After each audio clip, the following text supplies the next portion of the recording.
Magandang araw! Sama-sama tayong matuto sa Teacher Sal Learning Resource Channel.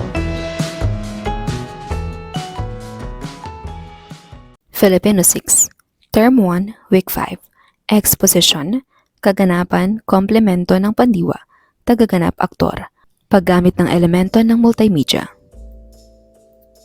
Para sa ating layunin.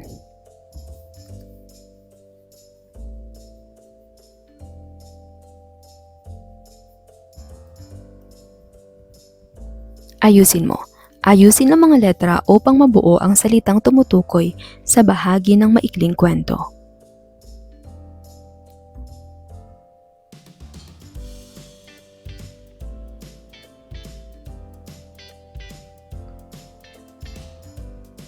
Narito ang mga tamang kasagutan: tauhan, tagpuan, suliranin, kasiglahan, tunggalian, kasukdulan, kakalasan, katapusan. Ano ang maikling kwento? Ano-ano ang mga bahagi ng maikling kwento? Simula. Kabilang sa simula ang mga tauhan, tagpuan at suliranin. Sa mga tauhan nalalaman kung sino-sino ang magsisiganap sa kwento at kung ano ang papel na gaganapin ng bawat isa. Maaaring bida, kontrabida o suportang tauhan. Sa tagpuan, nakasaad ang lugar na pinangyarihan ng mga aksyon o mga insidente, kasama na dito ang panahon kung kailan naganap ang kwento, at ang bahagi ng suliranin ang siyang kababasahan ng problemang haharapin ng pangunahing tauhan. Gitna, ang gitna ay binubuo ng saglit na kasiglahan, tunggalian at kasukdulan. Ang saglit na kasiglahan ang naglalahad ng panandaliang pagtatagpo ng mga tauhang masasangkot sa suliranin. Ang tunggalian naman ang bahaging kababasahan ng pakikitunggali o pakikipagsapalaran ng pangunahing tauhan laban sa mga suliranin kakaharapin na minsan ay sa sarili, sa kapwa o sa kalikasan.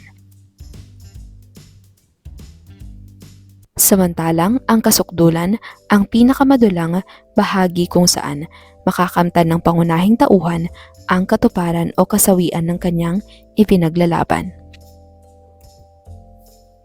Wakas. Ang wakas ay binubuo ng kakalasan at katapusan. Ang kakalasan ang bahaging nagpapakita ng unti-unting pagbaba ng takbo ng kwento mula sa maikling na pangyayari sa kasukdulan, at ang katapusan ang bahaging kababasahan ng magiging resolusyon ng kwento, maaaring masaya o malungkot, pagkatalo o pagkapanalo. Puna ng patlang ng angkop na pangungusap na walang paksa. Piliin ang sagot sa loob ng kahon. Hoy! Aray! Aba! Pasensya na po. Sus Mariosep! Patlang, ang sakit mo ng tiyan ko. Patlang, lumayas ka na sa lugar natin.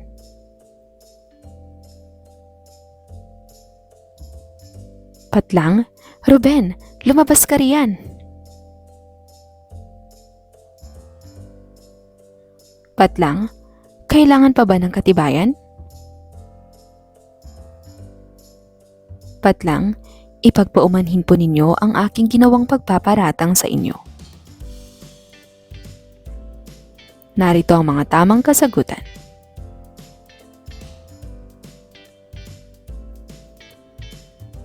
Basahin at tukuyin ang kasing kahulugan ng mga salitang may salangguhit bago basahin ang tekstong impormatibo. Ang pagpapakilala ng programa tungkol sa edukasyon ang prayoridad ng pamahalaan. Ang kanyang kaarawan ay pinuntahan ng maraming panauhin. Ang patalastas ay may layuning makapanghimok ng mga manonood upang bilhin ang isang produkto. Ang pagsang-ayon ng lahat ang naging hudyat ng pag-aalsa. Nais ni Ben ang makapaglista ng maraming bilang ng bisitang dumarayo sa kanilang bayan. Narito ang mga tamang kasagutan.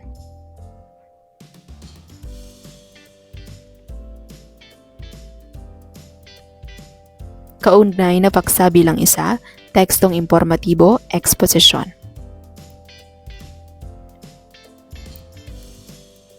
Ang tekstong informatibo ay isang uri ng babasahing depiction. Ito ay naglalayong magbigay ng impormasyon o magpaliwanag ng malinaw at walang pagkiling tungkol sa iba't ibang paksa tulad ng sa mga hayop, sports, agham o siyensya, kasaysayan, gawain, paglalakbay, heograpiya, kalawakan, panahon at iba pa. Di tulad ng ibang uri ng teksto, ang mga impormasyon o kabatirang inilahad ng may akda ay hindi nakabase sa kanyang sariling opinyon, kundi sa katotohanan at mga datos, kaya't hindi nito masasalamin ang kanyang pagpabor o pagkontra sa paksa. Oras na ng pagbabasa. Pagbabasa ng tekstong informatibo, exposition. Bagong tourism slogan ng Pilipinas, inilabas na. Inilabas na ng Department of Tourism o DOT ang bagong tourism slogan ng Pilipinas na kapalit ng It's More Fun in the Philippines nitong Martes, June 27, 2023. Isinagawa sa Manila Hotel ang paglulunsad ng bagong tourism slogan na Love the Philippines na dinaluhan ni Pangulong Ferdinand Bongbong Marcos Jr. Itinaon ang paglulunsad ng bagong tourism slogan sa selebrasyon ng ika-50 taon ng Philippine Tourism taong 2012 nang gamitin ang slogan na It's More Fun in the Philippines upang makahikayat ng mga turista. Nitong nakaraang buwan, sinabi ni Tourism Secretary Cristina Garcia Frasco na ang bagong tourism campaign ay itutuon sa kultura ng bansa at sa mga Filipino. The enhanced tourism slogan will give our country an opportunity to market itself, not just as a fun destination, which it will continue to be, but also as a destination for everything else that includes highlighting our culture and our people, pahayag ni Frasco sa News Forum. Sinabi ng kalihim na ilalabas ang bagong slogan kasunod ng pag-aproba sa National Tourism Development Plan para sa taong 2023 to 2028. Target umano ng DOT na makahikayat ng 4.8 million international tourists sa 2023 matapos makapagtala ng 2.65 million na dayuhang bisita noong 2022. Inaasahan din ng DOT na 100% ng makababawi ang domestic tourism. Anong uri ng teksto ang iyong binasa? Ipaliwanag ito. Tekstong informatibo. Nagbibigay ito ng impormasyon batay sa katotohanan. Sino-sino ang mga taong nabanggit sa teksto? Pangulong Ferdinand Bongbong Marcos Jr. at Tourism Secretary Cristina Garcia Frasco.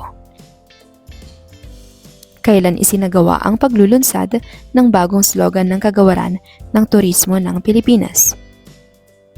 Hunyo 27, 2023. Ilan ang target ng kagawaran ng turismo na mahikayat na turista sa nasabing taon? 4.8 million international tourists. Saan nakatuon ang tourism campaign ng kagawaran ng turismo?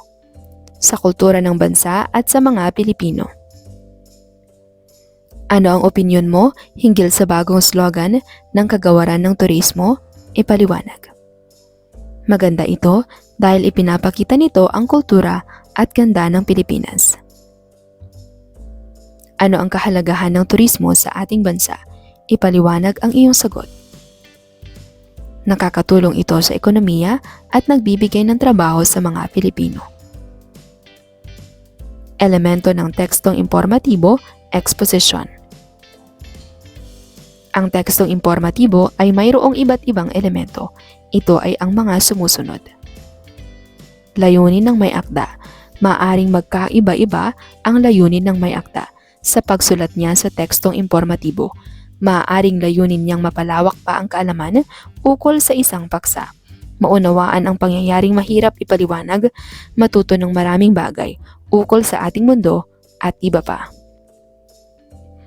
Pangunahing ideya, di tulad ng tekstong naratibo na hindi agad inihahayad ng manunulat ang mga pangyayari upang mapaabot ang interes ng mambabasa sa kasukdulan ng akda.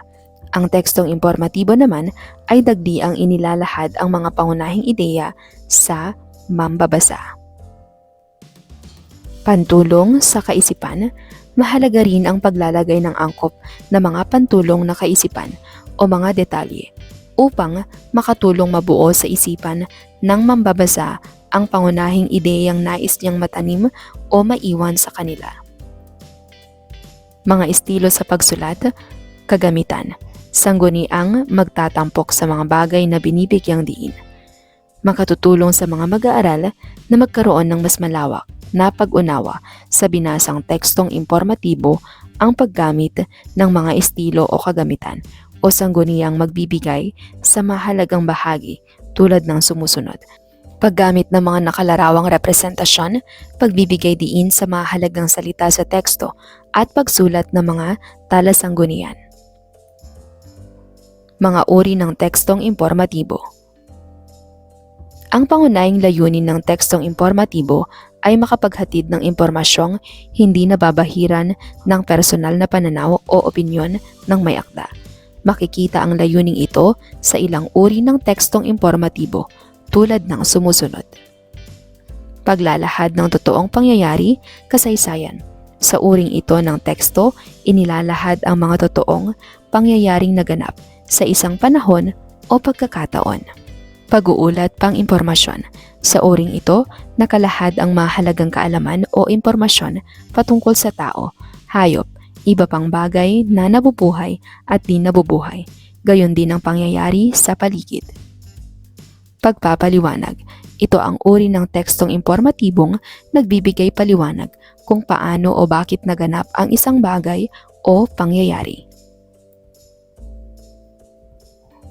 Tukuyin kung sa anong uri ng tekstong impormatibo nabibilang ang binabasa ng tauhan sa bawat sitwasyon sa ibaba. Piliin ang titik ng tamang sagot mula sa parihaba o kahon. A. Paglalahad ng totoong pangyayari o pangkasaysayan. B. Pag-uulat pang impormasyon.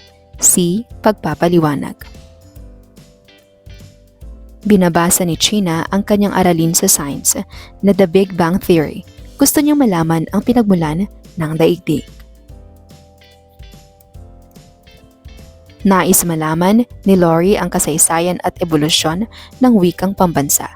Interesado kasi siya sa pag-aaral ng wikang Filipino kaya hiniram niya ang aklat na kasaysayan ng wikang Filipino. Bumili ng pahayagan si Jonard at gusto niyang basahin ang First Sign Abriano Festival, ginanap sa Bangged, Abra, noong September 29, 2019. Narito ang mga tamang kasagutan.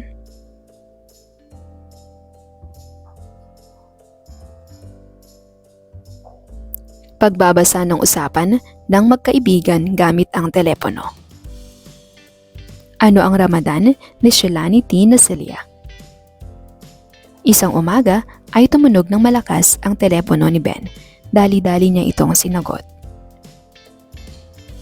Hello, magandang umaga po. Sino po sila? Dina.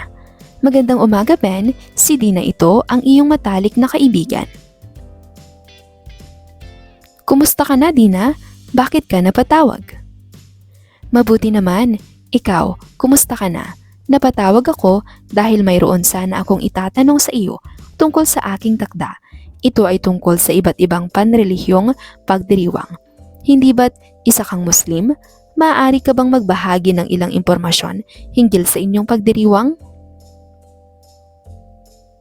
Ganoon ba? Naku, walang problema. Isa sa pinagdiriwang naming mga Muslim ay ang Ramadan. Ito ay ika-siyam na buwan sa Islamic o Hijri calendar.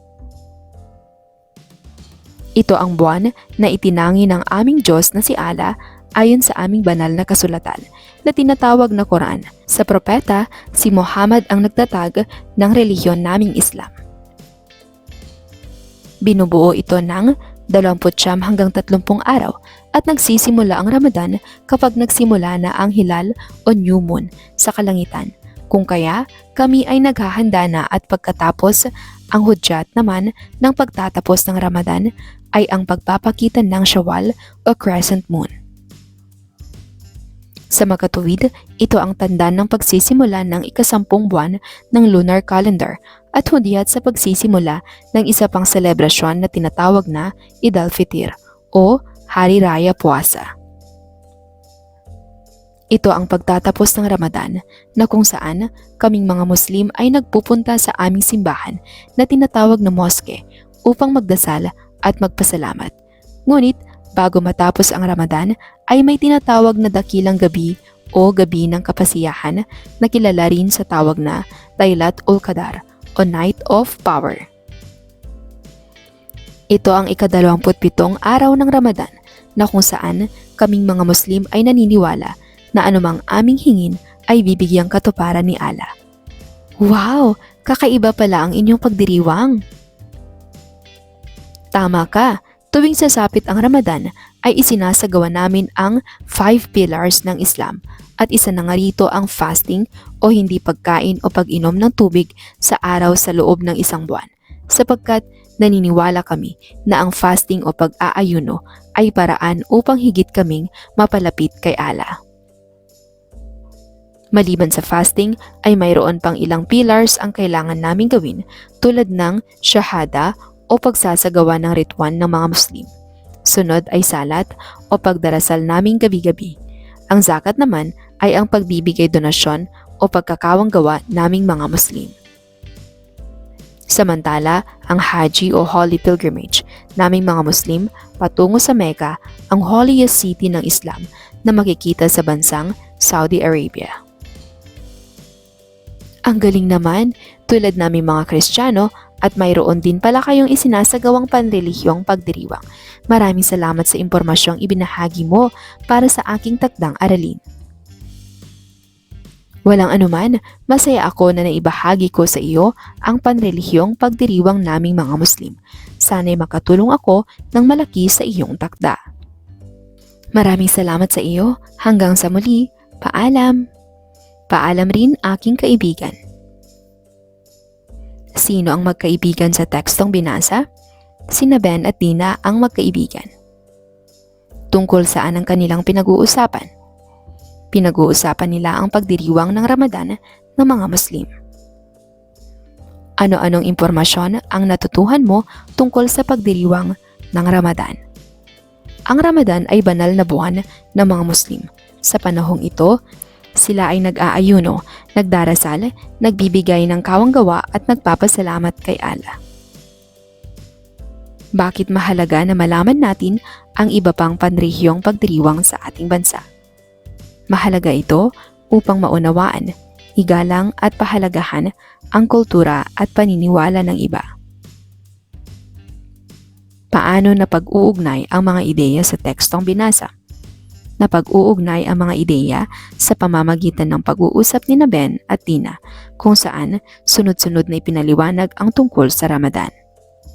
Ang pag-uugnay ng iba't ibang bahagi ng pagpapahayag ay mahalaga upang makita ang pag-uugnayang namamagitan sa pangungusap o bahagi ng teksto. Sa pag-uugnay ay kadalasang kinakatawan ito ng mga salitang sa makatuwid, sapagkat, ngunit, dahil, upang, kung gayon, bunga nito, una, pagkatapos, bilang pangwakas. Ang pang-ugnay ay maaaring tumutukoy sa pang-angkop, pang-ukol, o pangatnig. Tukuyin at isulat ang pang-ugnay na ginamit sa teksto. Napatawag ako dahil mayroon sana akong itatanong sa iyo tungkol sa aking takda.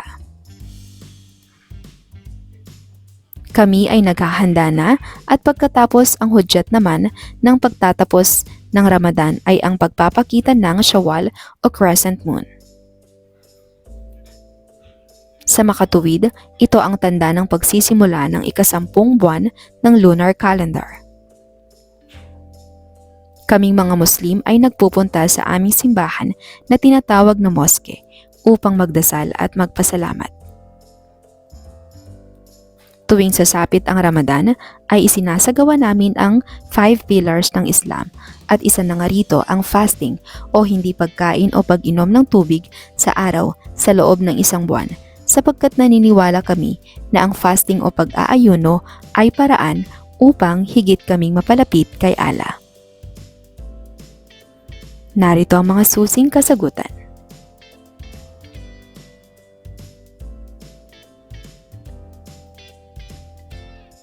Paano ang wastong paraan ng pagkikipag-usap gamit ang telepono? Ang pagkikipag-usap sa telepono ay lubos na naiiba sa pagkikipag-usap sa tao. Para sa ilang mga tao, madali. Para sa iba, ito ay isang bagay na kailangang malaman. Kung nais mong pagbutihin ang iyong mga kasanayan, narito ang ilang mga paraan na dapat mong gawin upang maghanda para sa iyong susunod na tawag. Bago kunin ang telepono upang tawagan ng isang tao, tandaan ang ilang mga bagay o salitang sasabihin, ang paghahanda ng ilang mga katanungan, lalo na para sa mga sandaling iyon ng katahimikan, maaari ring makatulong. Maging magalang sa pakikipag-usap, gumamit ng mga magagalang na pananalita. Alamin ang oras ng tawag. Ang mga kaswal na tawag sa telepono ay maaaring tumagal ng mahabang panahon. Depende din sa kung sino ang iyong nakikipag-usap. Huwag masyadong pag-usapan. Kung wala kang sasabihin, hayaan ang ibang tao na magsalita ng higit pa at simpleng ipagpatuloy ang pag-uusap. Isa-isip ang layunin ng tawag.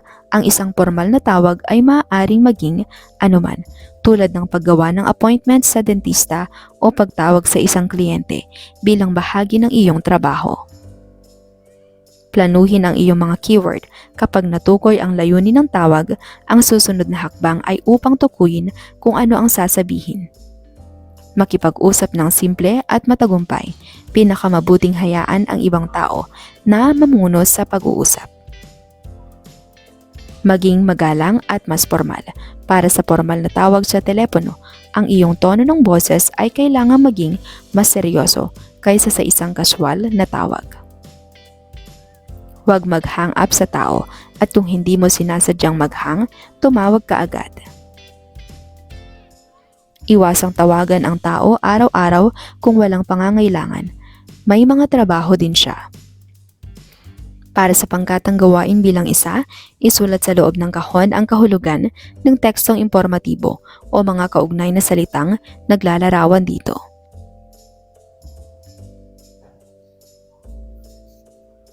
Narito ang maaaring maging kasagutan.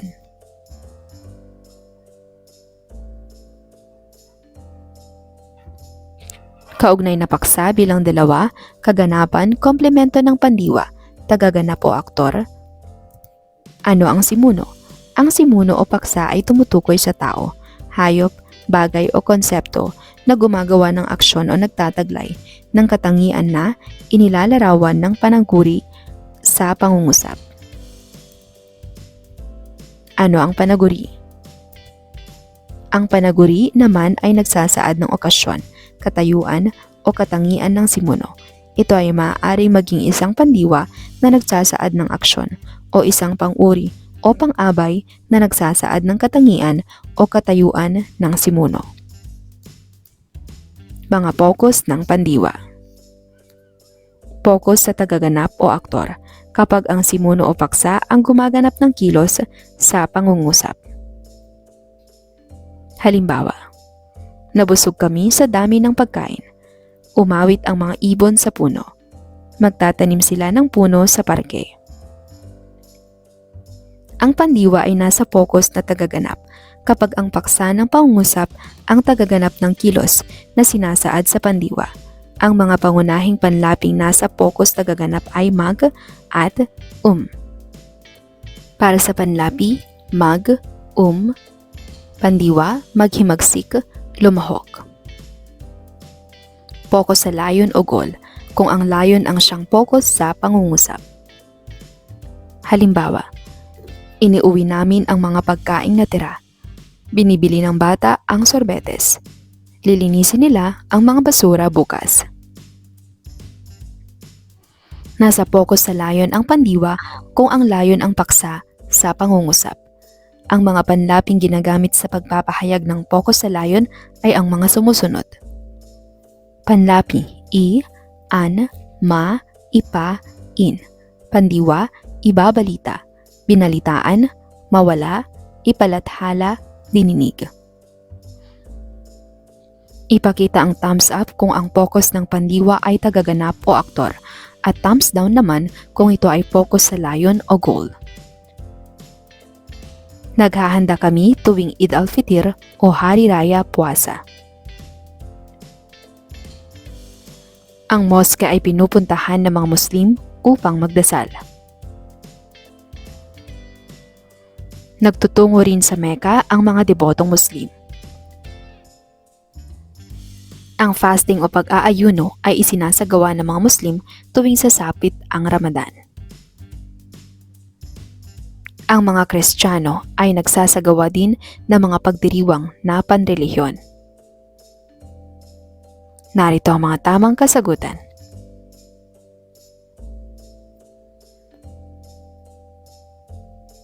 Lagyan ng bituin ng patlang kapag ang simuno o paksa ang gumaganap ng kilos sa pangungusap at buwan naman kung hindi.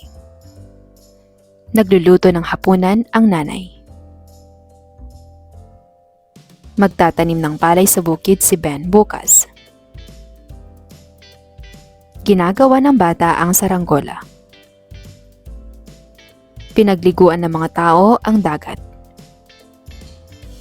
Nag-ensayo ng mabuti si Ben. Narito ang mga tamang kasagutan.